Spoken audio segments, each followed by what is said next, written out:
In the last lesson, we introduced the linear equation.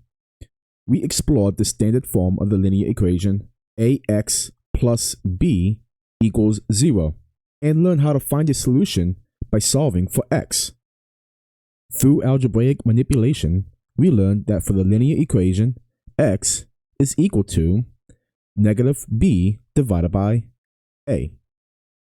In this lesson, I want to cover some properties or consequences that arises when solving for x in a linear equation. We're going to introduce contradictions, identities, and conditional equations.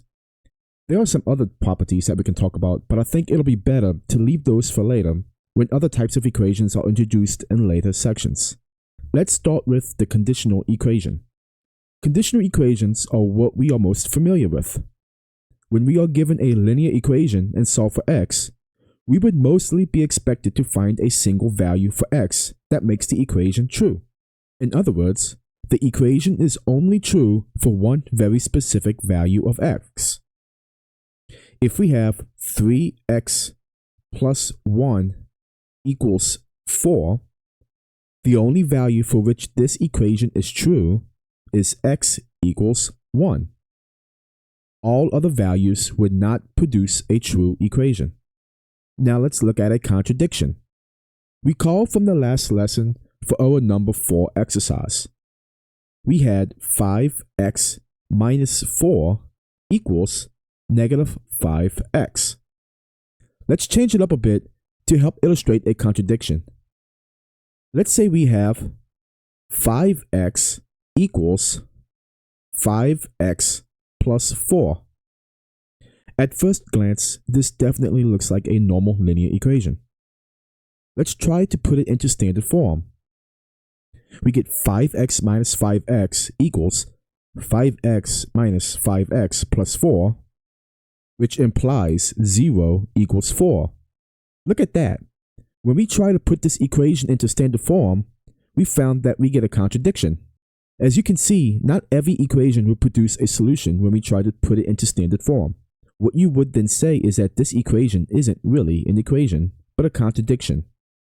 It's false. Finally, let's look at identities.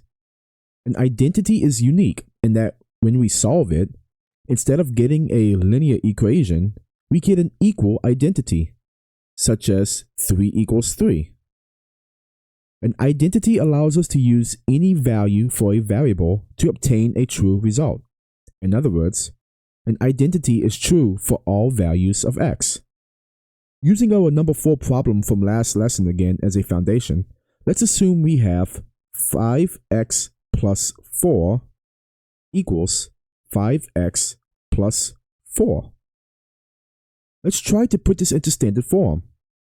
We have 5x minus 5x plus 4 minus 4 equals 5x minus 5x plus 4 minus 4, which implies 0 equals 0. Notice that we get a true statement rather than an equation. What this means is that no matter what number we use for x, we'll get a true equation. Looking at the equation now, you can clearly see that both sides of the equation are algebraically equal.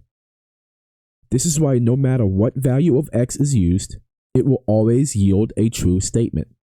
After we introduce more types of equations, such as rational and exponential equations, we'll explore more properties and consequences that we'll encounter. In the meantime, let's see if we can identify a few types of equations. Number 1. 4 times x plus 2 equals 4x plus 8. First, let's use the distribution property so that we can see clearly what we are working with. 4x plus 8 equals 4x plus 8.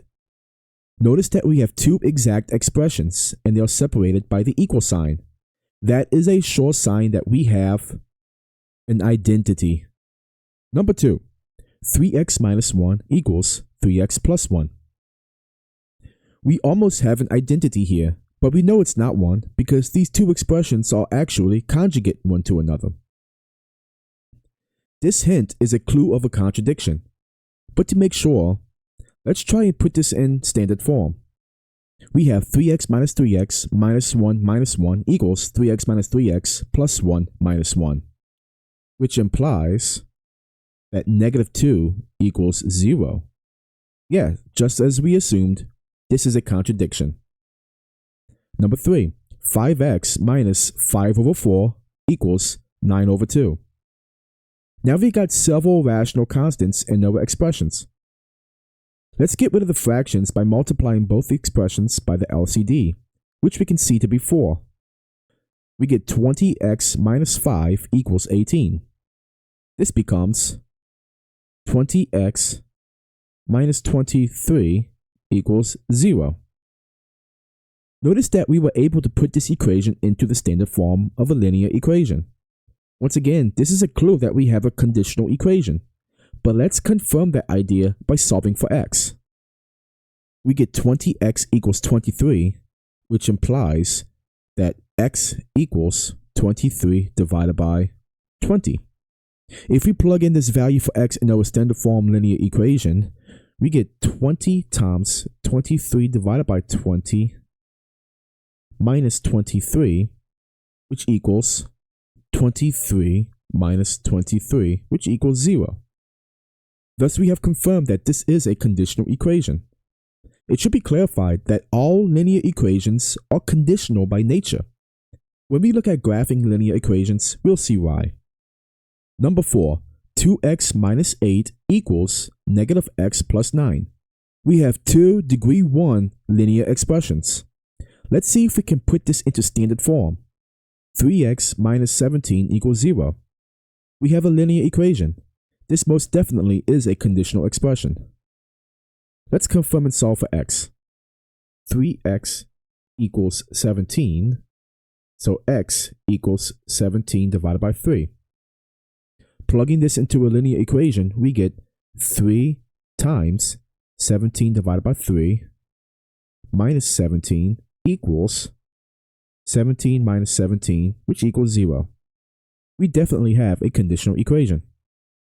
Number 5, 3 times x minus 2 times x minus 5 minus 1 equals negative 3x plus 29. We have quite a lot going on here. Let's take our time and start with the left side first. Starting with the inner parentheses, let's distribute the 2 into the binomial. 3 times x minus 2x plus 10 minus 1. Now we can simplify and then distribute the 3 into the new binomial. Negative 3x plus 29. Let's rewrite the new equation. We have two equal expressions on each side of the expression. This means that we have an identity. We have now seen an introduction to linear equations and how to solve them. We've also seen different types of linear equations that we can encounter. While you're not likely to think of these observations often while working with different equations, you'll begin to use these ideas without a second thought. In the next lesson, we're going to cover absolute value equations. And just like with this lesson, we're going to explore the properties and consequences of solving them.